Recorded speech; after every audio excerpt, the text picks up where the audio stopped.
ધોરણ 8ના વાલા વિદ્યાર્થી મિત્રો, આપ સર્વેનું આપણી ચેનલ સ્ટડી ટાઈમમાં હાર્દિક સ્વાગત છે. વિદ્યાર્થી મિત્રો, આજે લેવાયેલ ધોરણ 8 વિષય સામાજિક વિજ્ઞાન આજે લેવાયેલ પેપરનું આપણે સંપૂર્ણપણે પૂરેપૂરે સોલ્યુશન કરીશું. વિદ્યાર્થી મિત્રો, તે પહેલાં ચેનલને સબસ્ક્રાઈબ કરી નાખજો, વિડીયોને લાઇક કરી નાખજો. તો ચાલો વિડીયોની શરૂઆત કરીએ.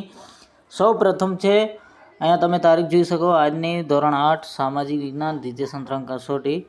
હવે પ્રશ્ન નંબર 1 તરફ જઈએ. નીચેના પ્રશ્નોના સવિસ્તર જવાબ લખવાના છે. આ બે પ્રશ્નો તમારે આપવામાં આવેલ છે, એમાંથી અથવામાં પણ એક પ્રશ્ન છે. એ સવિસ્તર પ્રશ્નોનો આપણે 4 માર્ક્સનો એક પ્રશ્ન છે, 3 પ્રશ્ન આપવામાં આવેલ છે, આમાંથી 2ના જવાબ આપણને લખવાના રહેશે. એ આપણે છેલ્લે જોઈશું. હમણાં ટૂંક જે નાના પ્રશ્નો છે, જોડકાઓ છે, જે ખાલી જગ્યાઓ છે, વિકલ્પો આપણે જોઈ લઈએ. હવે બંધ બેસતા જોડકા જોડો. હવે સૌથી પહેલાં છે રાજા રામમોહન રાય, તો અહીંયા આવશે બ્રહ્મો સમાજને સ્થાપના કરનાર. સ્વામી વિવેકાનંદ, તો અહીંયા આવશે રામકૃષ્ણ મિશન. હમણાં રામકૃષ્ણ સેવા મંડળ મિશન જે છે એ સ્વામી વિવેકાનંદે સ્થાપના કરી હતી. પછી છે હરકુંવર શેઠાણી, તો અહીંયા શું આવશે? શું આવશે? છોડીઓની નિશાળ. પછી રવિન્દ્ર ટાગોર, તો બ આવશે શાંતિ નિકેતન, અહીંયા જવાબ આવશે. પછી પ્રશ્ન નંબર આપણે નેક્સ્ટ જઈએ. તો નેક્સ્ટ પ્રશ્ન નંબર છે 3. નીચે આપેલ પ્રશ્ન ટૂંકમાં જવાબ લખો. આમાંથી દાંડી કૂચ યાત્રા પાછળનું મુખ્ય કારણ જણાવો અને અસહકારણ આંદોલનના રચનાત્મક પાસામાં કયા કયા કાર્યો કરવામાં આવ્યા. નીચે આપેલ નેતાઓ જહાલવાદી અને મવાળવાદીઓ નેતાઓનું વર્ગીકરણ કરવાનું છે આપણને. તો અહીંયા જહાલવાદીઓ નેતાઓ કયા છે? તો આપણે જોઈએ પ્રશ્ન નંબર 3ની અંદર. હવે એમાં વિદ્યાર્થી મિત્રો, પહેલું પ્રશ્ન છે, જલિયાવાલા બાગ હત્યાકાંડના વિરોધમાં ખાલી જગ્યાએ એ નાઇટહુડની પદવી પરત કરી. તો અહીંયા રવિન્દ્રનાથ ટાગોર છે. બીજો છે, ગાંધીએ મોહનલાલ પાડ્યો, એટલે કે ખાલી જગ્યા વીરનું બિરુદ કર્યું, વીરનું. પછી ખાલી જગ્યાએ તુમ મુझे खून दो मैं तुम्हें आज़ादी दूंगा સૂત્ર આપ્યું સુભાષચંદ્ર બોઝ.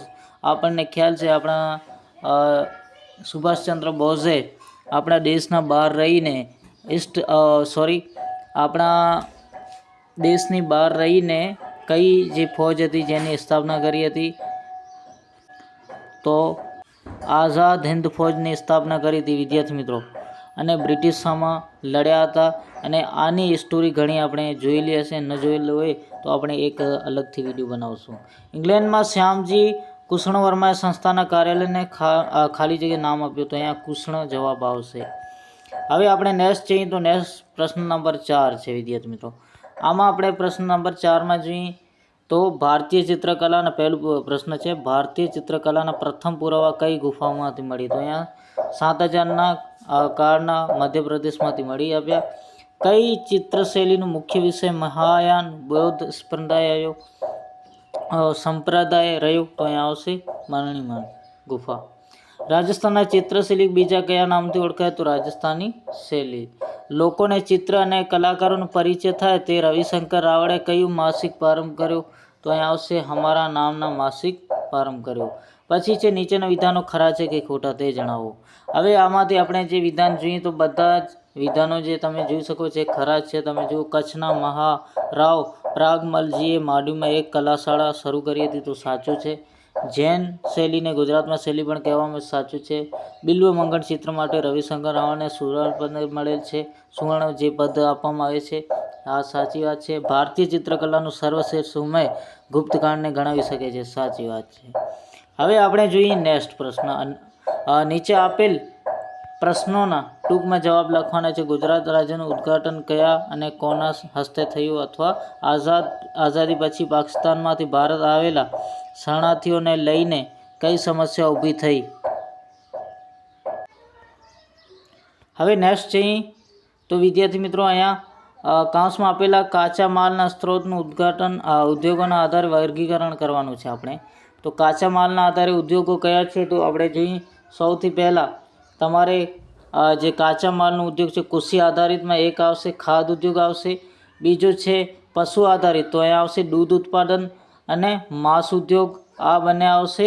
અને ચર્મ ઉદ્યોગ આવશે. અને પહેલાંની અંદર ખાદ ઉદ્યોગ, સુતરાઉ કાપડ, અને આ બે જે છે એ કૃષિ આધારિત ઉદ્યોગો છે. પછી ત્રીજો આપણે જોઈએ. તો ત્રીજાની અંદર કયો આવશે? ત્રીજાની અંદર વિદ્યાર્થી મિત્રો શું છે? વનસ્પતિ આધારિત. તો અહીંયા આવશે કાગળ ઉદ્યોગ, વનસ્પતિ તેલ, શણના કાપડ આ વગેરે, અને ઔષધ આ પણ આવે. પછી છે છેલ્લું ચોથું, તો આમાં આવશે લોખંડ ઉદ્યોગ. કયો ઉદ્યોગ છે? ખનિજના આધારિત ઉદ્યોગો. ખનિજના આધારિતમાં લોખંડ ઉદ્યોગ, રાસાયણિક ઉદ્યોગ, સિમેન્ટ ઉદ્યોગ આ જે ઉદ્યોગોના પ્રકાર આવશે. પછી નીચેના પ્રશ્નો સવિસ્તર જવાબ લખો, ટૂંક નોંધ લખો, દાવાનળ અને સમજાવો ભૂલકનું આર્થિક નુકસાન લાવે છે, અને સવિસ્તર નોંધ લખો. તીડ પ્રકોપ આ આપણે છેલ્લે જોઈ લઈશું. હમણાં વિકલ્પો જોઈ લઈએ વિદ્યાર્થી મિત્રો.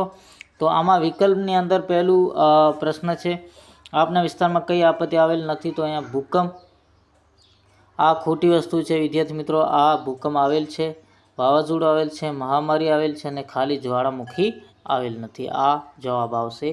આ પ્રશ્નનું ખોટું છે. પછી કઈ આપત્તિનું પૂર્વ આગાહી શક્ય નથી? તો અહીંયા પૂર, સુનામી, આગ, ભૂલગ્ન. તો અહીંયા આવશે ભૂલગ્ન.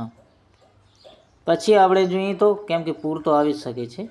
કયું કારણ ભૂલગ્ન માટે જવાબદાર નથી? તો અહીંયા છે નવીનીકરણ, વાદળ ફાટવા, ખનિજ ખનન અને સુનામી. કયું કારણ ભૂસ્ખલન માટે જવાબદાર નથી? તો અહીંયા ખનિજ ખનન. પછી ચોથું પ્રશ્ન છે. ચોથાની અંદર આપણે જોઈએ, તમારા વિસ્તારમાં આવેલા જંગલમાં આગ લાગી છે તો તેને કોને ભારે નુકસાન પહોંચાડશે?